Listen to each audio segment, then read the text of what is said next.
شادی سے پہلے ہی چھوڑ دیا، اب اس کو اچھے رشتے نہیں آ سکتے. کیوں؟ آگ لگی.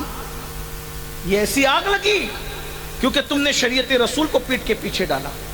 میرے بھائیوں، اور میں قوم کی بیٹیوں سے بھی کہتا ہوں، اے قوم کی بیٹی، اگر تجھے کوئی کہتا ہے کہ میں تیرے لیے آسمان کے تارے توڑ کے تیرے قدموں میں لا دوں گا تو میری ہو جا، اس ظالم کی بات پہ کبھی بھروسہ مت کرنا. کیوں؟ جو اپنی ماں کو پیار نہیں دے سکتا وہ تجھے کیا پیار دے گا؟ یہ تو نفسانی خواہشات کا شکار ہے. یہ تو شیطان بن کے تیرے پاس آ رہا ہے. یہ تو بھورا بن کے تیرے پاس ایسے ہی آ رہا ہے جیسے کوئی پھول کے پاس بھورا جاتا ہے اور اس کے رس کو چوس لیتا ہے، دوبارہ اس پہ توجہ نہیں کرتا. اتنی بھولی نہ بنو قوم کی بیٹیاں. اپنے گھروں میں رہو، پردے میں رہو. کسی کے ساتھ اسلام ناجائز تعلقات قائم کرنے کی اجازت نہیں دیتا. اور ماں باپ سے بھی کہتا ہوں، اگر بیٹیوں کو بھاگنے سے بچانا ہے اور بیٹیوں کی آبرو کو تحفظ فراہم کرنا ہے تو یاد رکھیے اپنی بیٹیوں کو پردے کا پابند کیجیے. قرآن کہتا ہے وَقَرْنَا فِي بُيُوتِكُنَّ، گھروں میں بیٹھی رہو. اللہ اکبر! کیا گھروں میں بیٹھنے کا تصور تھا؟ جب تک عورت گھر میں رہے گی اس کی عزت کی حفاظت ہوگی.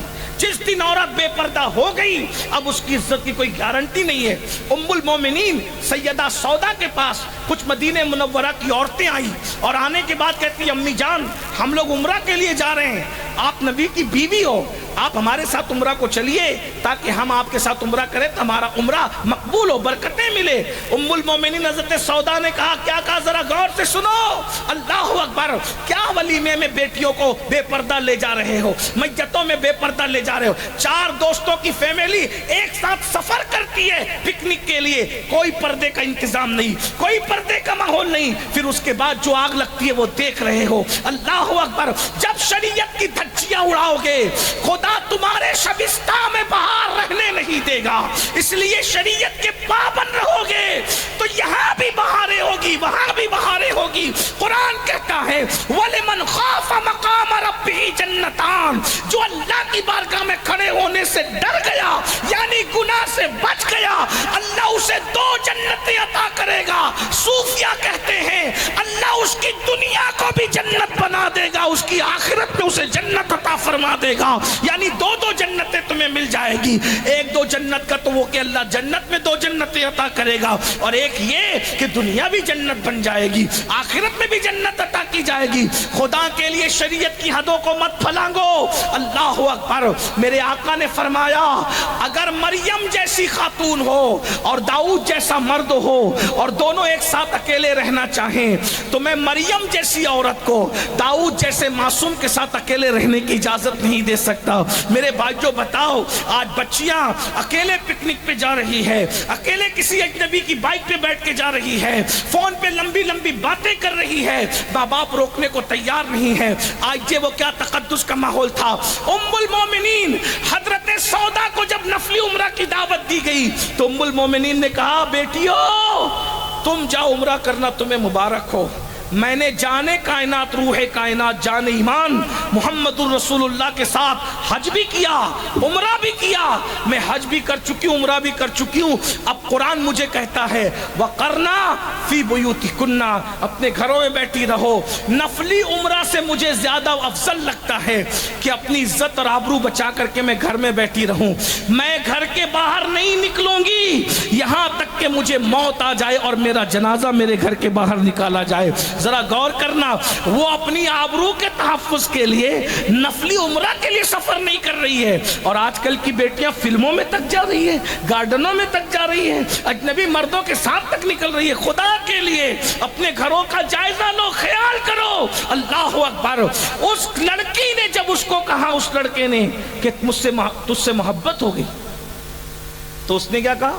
40 دن میرے امام فاروق اعظم کے پیچھے نماز پڑھ، 41 دن پھر ملیں گے، پھر بات کریں گے. مرتا کیا نہ کرتا، 40 دن فاروق اعظم جیسے امام کے پیچھے نماز پڑھی، 40 دن پڑھی نماز. 41ویں دن اس نے دیکھا کہ وہ لڑکا نہیں آیا، کوئی خبر ہی نہیں، تو اپنی کنیز کو بھیجا اور کہا کہ جاؤ اس سے پوچھو اب کیا خیال ہے. کنیز نے کہا کیا خیال ہے؟ کہا اس سے کہہ دینا جب تک یار دل میں نہیں بسا تھا نگاہیں آوارگی کرتی تھی، عمر کے پیچھے 40 دن نماز پڑھی تو میرا دل بدل گیا، اب دل میں یار بس گیا، اب کسی کے لیے گنجائش ہی باقی نہیں رہی. ذرا غور تو فرمائیے، نماز کی تبدیلی ہے، نماز کی برکت۔ اگر چاہتے ہو کہ بچے آوارگی نہ کریں، نمازی بناؤ، بیٹیاں آوارگی نہ کریں، نمازی بناؤ۔ اور یہ ساری چیزیں آج میں نے کوئی جو بیان کی، کوئی نئی لگی آپ کو؟ نئی لگی، لیکن یہ نئی نہیں ہے، یہ سب بہت برسوں صدیوں پرانی باتیں ہیں۔ مگر آپ کو نئی کیوں لگی؟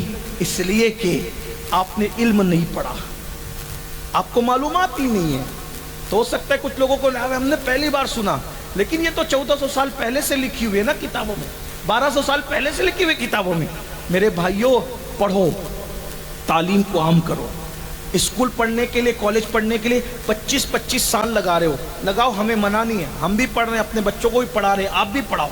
ہم تو کہتے ہیں اگر دوسری قوموں کے کندھے سے کندھا لگا کر کے بیٹھنا ہے، چلنا ہے اور عزت کے ساتھ جینا ہے، تعلیم عام کرو، دنیاوی ایجوکیشن اتنا عام کرو کہ گریجویٹ سے کم ہمارا کوئی بچہ بچی نہیں رہنا چاہیے۔ لیکن اسی کے ساتھ مذہبی تعلیم بھی ہمارے بچوں کو اتنی ہونا چاہیے کہ اگر گھر میں بچہ پیدا ہو تو اذان بھی ہم خود ہی دیں، اور کسی کا انتقال ہو جائے تو جنازہ بھی ہم خود ہی پڑھائیں۔ اتنا علم اپنے گھر والوں کو دو۔ آپ تو فاتحہ کے لیے بھی ڈھونڈتے ہو کہ مؤذن کدھر ہے، آپ تو گھر میں اذان دینے کے لیے بھی بچہ پیدا ہوتا، بچہ پیدا ہوا آپ کے گھر میں اور انتظار ہو رہا ہے کہ کوئی آئے گا تو اذان دے گا۔ اقبال نے کہا تھا، دی اذانیں کبھی یورپ کے کلیساؤں میں اور افریقہ کے تپتے ہوئے صحراؤں میں، دشت تو دشت ہے، دریا بھی نہ چھوڑے ہم نے، بحر ظلمات میں دوڑا دیے گھوڑے ہم نے۔ انہوں نے جو وہ افریقہ کے صحراؤں میں، اور انہوں نے جو وہ اللہ اکبر جو وہ کلیساؤں میں اذان پڑھی تھی، ارے وہ کلیساؤں میں اذان پڑھنے والے تھے وہ جوان، اور تجھے کیا ہو گیا؟ تو اپنے بیٹے کے کان میں اذان پڑھنے کے قابل نہ رہا، اپنے بچے کے کان میں اذان پڑھنے کے قابل نہ رہا۔ مسلمان تو کدھر ہے؟ تیری بربادی کے لیے اتنا کافی نہیں کہ تو اپنے بچے کان میں اذان نہیں پڑھ سکتا۔ ارے بچے کان میں تو دور کی بات، شادی اور نکاح ہوتی ہے، شادی ہوتی ہے اور نکاح ہوتا ہے۔ تو میں نکاح پڑھانے جاتا ہوں، میں کبھی دولہے کے ہاتھ میں مائک نہیں دیتا، میں اپنی ہاتھ میں لے کے اس کو کلمہ پڑھاتا ہوں تاکہ دولہے کی آواز دور تک نہ جائے۔ کیوں پتہ ہے؟ کلمہ پڑھاؤ تو اس کو کلمہ پڑھنا بھی نہیں آتا، تو مجھے احساس ہوتا ہے یا اللہ، یہ خوشی کے ماحول میں میرے پڑھانے پر بھی کلمہ نہیں پڑھ پا رہا ہے، تو جو شادی کے موقع پہ قاضی کے پڑھانے سے کلمہ نہ پڑھ سکے، اس کی موت کے موقع پہ اس کی زبان پہ کیا کلمہ آئے گا؟ اور یہ کیا کلمہ پڑھے گا مرتے؟ جو شادی کی خوشی میں قاضی کے پڑھانے پہ صحیح کلمہ نہیں پڑھ سکتا، وہ موت کے اضطراب میں کیا کلمہ پڑھ سکے گا؟ اس کا فکر کون کرے گا؟ تمہیں کرنا ہوگا۔ یہ جلسے ہنسانے کے لیے نہیں، یہ جلسے رلانے کے لیے، یہ جلسے تمہیں خوش فہمی میں مبتلا کرنے کے لیے نہیں، یہ جلسے تمہیں بیدار کرنے کے لیے، احتساب کے لیے ہے۔ آج وہ انگریزی تعلیم بھی عام ہو، لیکن انگریزی تعلیم اپنی تہذیب کے سانچے میں ڈھال کر کے حاصل کرو۔ ہمارے مہاریرا کے سرکاروں نے، مرشدوں نے اعلان کیا، آدھی روٹی کھانا پڑے تو آدھی روٹی کھاؤ، مگر اپنے بچوں کو پڑھاؤ۔ یہ کہتے ہو کہ تعلیم بہت مہنگی ہو گئی اس لیے نہیں پڑھا رہے ہیں، تو کیوں بھائی؟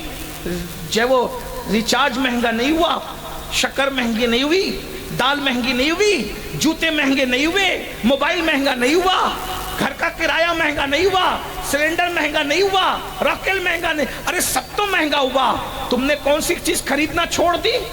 کپڑے مہنگے ہونے پہ کپڑے بنانا چھوڑ دیے، جوتے مہنگے ہونے پہ جوتے خریدنا چھوڑ دیا، ریچارج مہنگا ہونے پر تم نے موبائل میں ریچارج کرنا چھوڑ دیا۔ سب مہنگا جب اس کا مقابلہ کر رہے ہو تو تعلیم مہنگی ہوگی تو کون سی بڑی بات ہو گئی؟ جب ہر مہنگی چیز سے مقابلہ کر رہے ہو تو تعلیم مہنگی ہوگی تو بھی اپنے بچوں کو پڑھاؤ۔ 2 روٹی کی بجائے 1 روٹی کھاؤ، 12 گھنٹے محنت کرو، 8 گھنٹے کی بجائے 12 گھنٹے، 12 کی بجائے 14 16 گھنٹے محنت کرو۔ 10 سال ایجوکیشن کو دے دو، 10 سال تعلیم کو دے دو، 10 سال علم پہ محنت کر لو، آنے والا وقت بدلے گا۔ لوگ کہہ رہے ہیں ہم اپنے بچوں کے ہاتھ میں تلوار دیں گے، ہم نے کہا تم جانو، ہم اپنے بچوں کے ہاتھ میں قلم دیں گے، اس لیے کہ تلوار اٹھتی ہے تو آبادی ویرانے میں تبدیل ہوتی ہے، اور جب قلم اٹھتا ہے تو ویرانے آباد ہو جاتے ہیں۔ اسلام برباد کرنے نہیں، آباد کرنے آیا ہے، اس لیے آپ سب محنت کرو۔ اور جو لڑکے 10ویں پڑھ کے 12ویں پڑھ کے جو تعلیم چھوڑ چکے ہیں، میں ان سے ہاتھ جوڑ کے کہتا ہوں، میرے بھائیوں، میرے نوجوانوں، میرے بچوں، آپ آن لائن تعلیم حاصل کر سکتے ہو، آپ پارٹ ٹائم نکال کر کے تعلیم حاصل کر سکتے ہو، آپ گھر میں بیٹھے ہوئے کورسز کر سکتے ہو، گھر میں بیٹھے مت رہو. اپنا مذہب کہتا ہے، کیا کہتا ہے اپنا مذہب؟ اطلب العلم من المہد الی اللحد، ماں کی گود سے قبر میں جانے تک علم حاصل کرو. بیٹھنا نہیں ہے. علم کی کوئی حاصل کرنے کی کوئی عمر نہیں ہوتی. روز پڑھو، روز پڑھو. مردے میں اور زندہ میں فرق کیا ہے بتاؤں؟ مردہ اور زندہ میں فرق کیا ہے؟ مردہ لکھتا نہیں ہے، زندہ لکھتا ہے.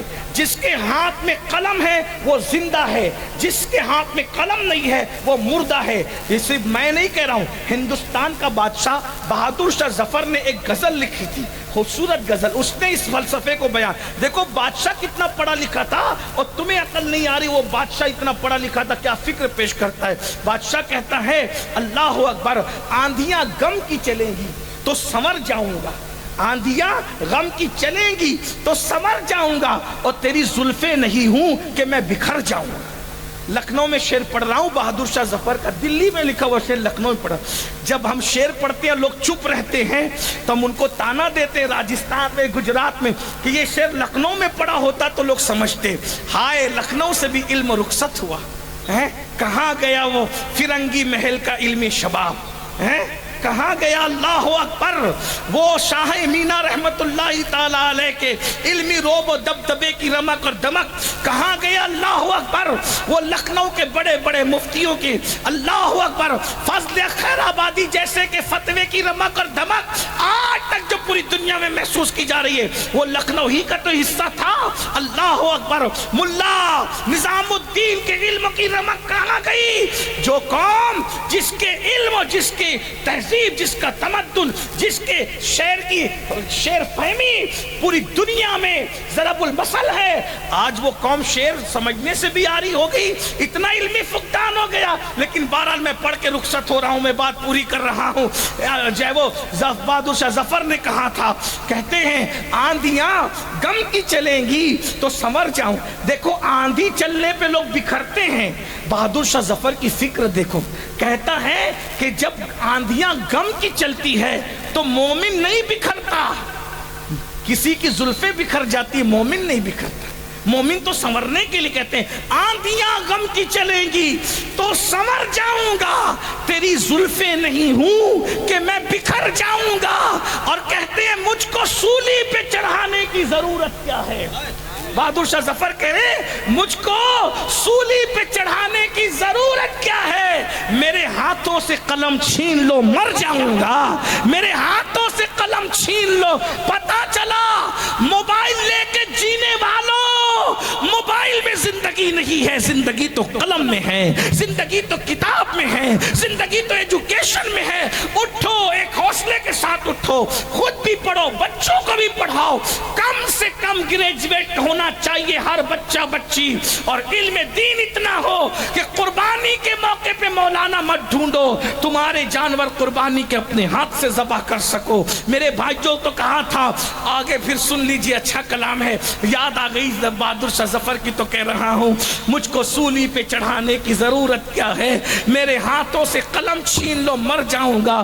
تجھ سے بچھڑا تو یہ نہ پوچھ کدھر جاؤں گا، تجھ سے بچھڑا تو یہ نہ پوچھ کدھر جاؤں گا. اور میں تو دریا ہوں سمندر میں اتر جاؤں گا، اور میں ظفر ہوں مجھے کوئی مٹا سکتا ہی نہیں. میں ظفر ہوں مجھے کوئی مٹا سکتا ہی نہیں. ارے میں تو شاعر ہوں کتابوں میں بکھر جاؤں گا، میں تو شاعر ہوں. پتہ چلا جو قومیں علم کے ذریعے سے زندہ رہتی ہے اسے کوئی مار نہیں سکتا. آج امام احمد رضا کے ڈنکے بج رہے ہیں، صرف علم کی بنیاد پہ بج رہے ہیں. فضل خیر آبادی کے ڈنکے بج رہے ہیں، علم کی نواز کا نام لیا جاتا ہے علمی خدمات کی بنیاد پہ. میرے بھائی جو آؤ علم کی طرف، اس جلسے سے علم کا پیغام لے کر کے جاؤ. اور ایک بات یہ بھی کہہ دوں، باپ کے اصالے ثواب پر لوگوں کو کھانا کھلانے سے اس وقت زیادہ ضرورت یہ ہو گیا ہے کہ بچوں کو قلم دے دو، بچوں کو کتاب. کھانا کھلانے کا منکر نہیں ہوں، بالکل کھلاؤ، لیکن یاد رکھنا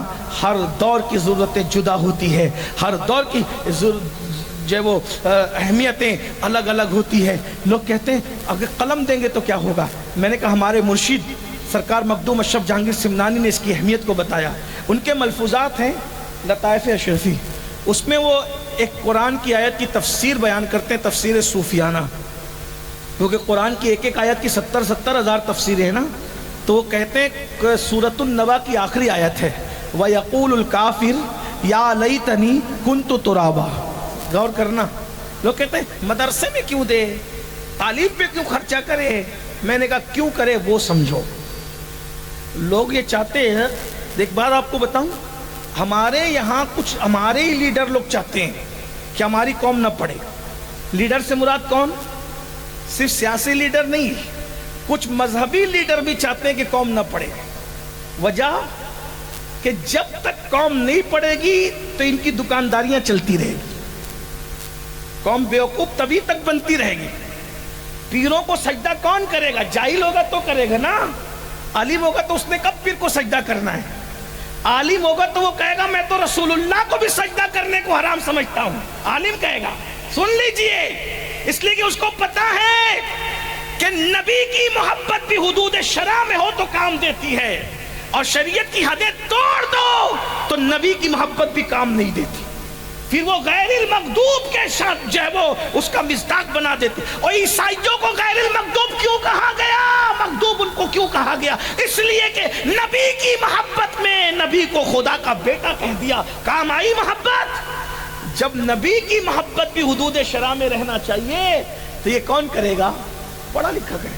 دیکھ لیجئے، جاہل اپنے پیر کو تک سجدہ کرتا ہے، جاہل مزار کو تک سجدہ کرتا ہے، لیکن عالم نبی کے جلووں کو دیکھ کے کہتا ہے پیش نظر وہ نوبہار، سجدے کو دل ہے بے قرار، اور عشق تو کہہ رہا ہے کہ سجدہ کرو مگر نہ روکیے، سر کو روکیے، ہاں یہی امتحان ہے۔ یہ عالم کی بولی ہے۔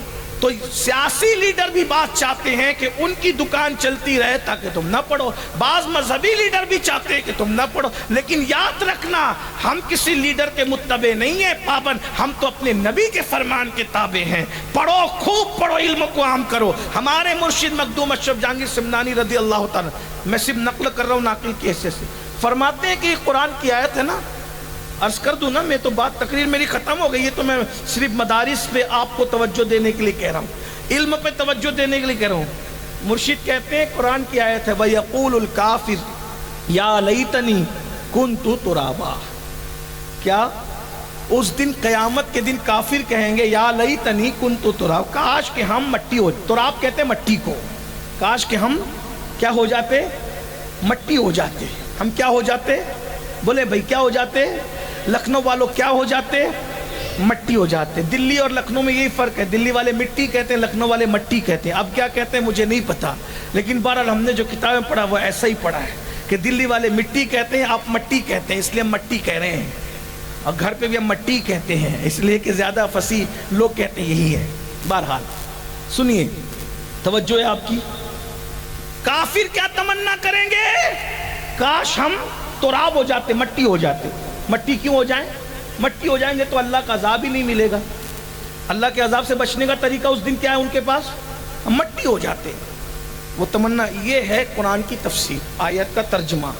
لیکن مرشد چونکہ قرآن کی ایک ایک آیت کی 70 ہزار تفسیریں، اب آپ کہیں گے اتنی ڈھیر ساری کیوں ہیں؟ میں نے کہا جب غالب اور اقبال کے شعر کے اتنے معنی نکل سکتے ہیں، جب مخلوق کے کلام میں اتنا معنی ہے تو خالق کے کلام میں کتنا معنی ہوں گے؟ چلیں میں ایک جملہ کہہ دیتا ہوں کہ میں کل اڑیسہ جاؤں گا، کتنے معنی نکل جائیں گے اس کے ہیں؟ اگر یہ عبارت لکھ کے میں دے دوں کہ میں کل اڑیسہ جاؤں گا، کتنے معنی نکلیں گے؟ کوئی بولے گا، کوئی اس کو یوں پڑھے گا کل میں اڑیسہ جاؤں گا، مطلب اطلاع دے رہے ہیں کل میں اڑیسہ جاؤں گا، معنی بدلا کہ نہیں بدلا؟ بولو بھائی، کیا میں کل میں اڑیسہ جاؤں گا؟ کل میں اڑیسہ جاؤں گا، بولو بھائی معنی بدلے کہ نہیں بدلے؟ عبارت تو ایک ہی لکھی تھی نا، معنی بدلے کہ نہیں بدلے؟ اب آپ اندازہ کریں، قرآن پڑھا ہوا نہیں آیا، معاف کیجئے، قرآن لکھا ہوا نہیں آیا، ہمارے پاس قرآن لکھا ہو، قرآن پڑھا ہوا آیا، قرآن ہمارے پاس پڑھا ہوا آیا، اور ہمیں ملا کیسے؟ لکھا ہوا ملا، آیا پڑھا ہوا اور لکھا ملا لکھا ہوا. اسی لیے تو فرقے بن رہے ہیں. کیوں؟ پڑھا ہوا آیا. جن کے پاس سامنے پڑھا گیا تھا وہ گمراہ نہیں ہوئے، جن کو لکھا ہوا ملا اب وہ اسی میں پڑے ہوئے ہیں. کیا کہ جملہ خبریہ ہے، استفہامیہ ہے، انشائیہ ہے، کیا ہے، کیا ہے. ابھی جملوں کی قسمیں ہونے لگی کہ لکھنؤ والے بولیں گے کہ کس کو لے کر آئے تھے. آپ تو گالیاں بھی ادب سے دیتے ہو نا. بہرحال تو جب غالب اور اقبال کے کلام میں اتنے معنی ہیں تو اللہ کے کلام میں کتنے. بلکہ صوفیہ تو فرماتے ہیں، امام عبدالوہاب شعرانی کہتے ہیں قرآن کا نزول بند ہوا ہے. معنی قرآن، قرآن کے معنی کا نزول آج بھی علماء اور عالموں کے دل پہ ہو رہا ہے. ہر روز نئے معنی اترتے ہیں، آتے ہیں غیب سے. یہ مضامی خیال میں غالب سریر خامہ نوائے سروش ہے. بہرحال مرشد کہتے ہیں، سرکار مخدوم اشرف جہانگیر سمنانی کہتے ہیں کہ اس کا ایک معنی یہ بھی ہے کہ ایک کافر تھا، اس کا نام تراب تھا، اور وہ تراب قیامت کے دن جنت میں جا رہا ہوگا. تو دوسرے کافر اس کو دیکھ کے کہیں گے او تراب تو بھی کافر، ہم بھی کافر، کافر ہونے کی وجہ سے ہم جہنم میں جا رہے ہیں، تو جنت میں کیسے جا رہا ہے؟ تو تراب جواب دے گا کافر ہوں نہیں، کافر تھا. کافر، توجہ ہے آپ کی، بس یہ بات پوری ہو رہی ہے. کافر ہوں نہیں، کافر تھا. تو کافر تو ہمارے سامنے مرا. کفر ہم نے تجھے سب وہی کرتے دیکھا، لیکن تو مومن ہوا کب؟ تو وہ کہتا ہے کہ جب میں مرنے لگا تو مرتے وقت مجھے ایمان کی دولت ملی، اور مرنے کے بعد اللہ مجھے جنت بھیج رہا ہے. تو کہا تو نے کیا کیا تھا؟ اور تو نے کچھ تو کیا ہوگا. کیا کیا تھا؟ اس نے کہا ہاں یہ بات ہے. کیا کیا تھا؟ کہ میں رستے سے جا رہا تھا، ایک طالب علم لکھ رہا تھا، اس کا قلم گر گیا، میں نے گرے ہوئے قلم کو طالب علم کو اٹھا کر دے دیا. بس یہ قلم اٹھا کر کے طالب علم کو میں نے دے دیا. اس اللہ کو یہ ادا اتنی پسند آئی کہ مرنے سے پہلے ایمان دیا، مرنے کے بعد جنت عطا کر رہا ہے. کس عمل پہ؟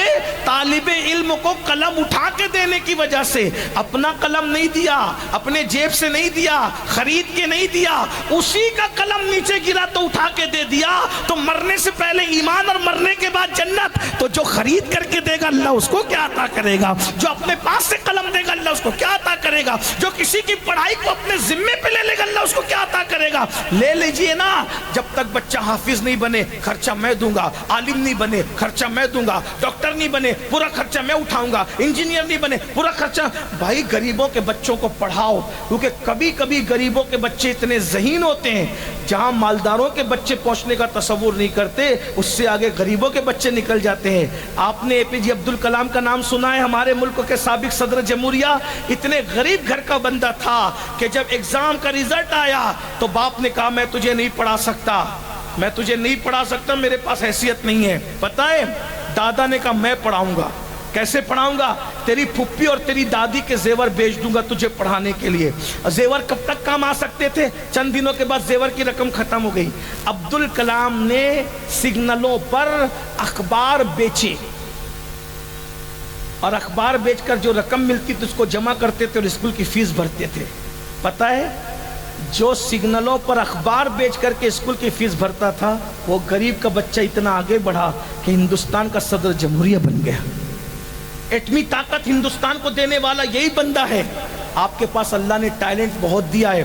اپنی غربت کو اپنی ترقی کے راستے میں کبھی رکاوٹ مت سمجھنا. غربت رکاوٹ نہیں ہے، احساس کمتری رکاوٹ ہے.